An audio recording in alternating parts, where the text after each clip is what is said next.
Rosie. Meg. Halsey. Brenna. Jordan. Abby.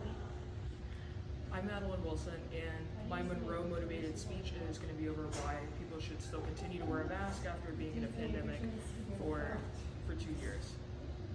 So, there have been over 80 million cases of COVID since 2020 and almost a million deaths. According to the CDC, COVID was the third leading cause of death in both 2020 and 2021.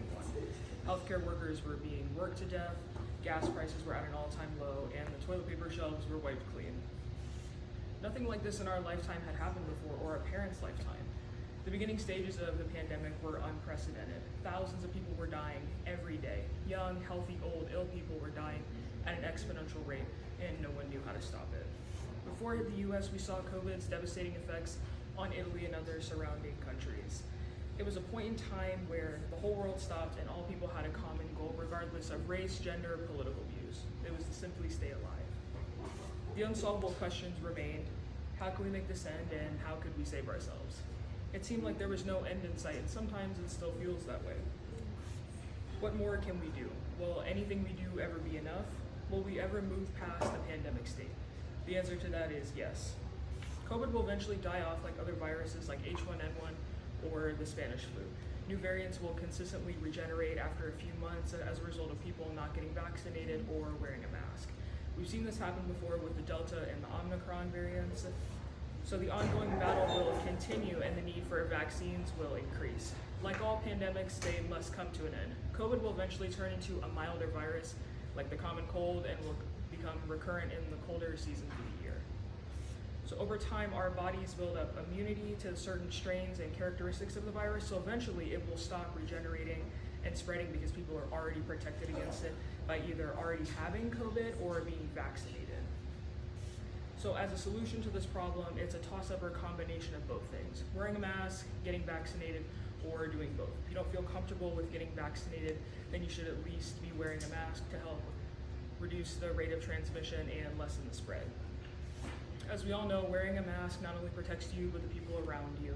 And what's the point of you being healthy if everyone in your community is constantly sick or going in and out of the transitions of being sick? So according to this chart from the Gothenburg Medical Center, you're at the highest risk of transmission when you're interacting or in close contact with someone with COVID and neither of you are wearing a mask. The risk level slightly decreases when you put on a mask while interacting with someone with COVID, but you're still in a high risk situation due to the direct exposure. If the person with COVID is wearing a mask and you aren't, the transmission rate is low but still exists because COVID is transmitted through air particles. If both parties are wearing masks, then the transmission rate is exceptionally low, but it's still live due to its transmission path. And the absolute lowest risk of exposure is achieved when both parties are wearing a mask and are socially distanced to a minimum of 6 feet apart. So for some form of action, I think we need to treat COVID the same way we did when it first hit the US. People were wearing masks, staying home if they were feeling ill, doing everything they could to protect their immunity. There was a certain amount of seriousness taken in the beginning of the pandemic, and I think that same amount of seriousness should be applied today and in the future for any potential pandemics. Yes, not as many people are dying of COVID now as they were earlier in the pandemic, but people are still dying from this, or they're dying from complications of it, regardless of how much the public pretends it doesn't exist or it doesn't matter anymore.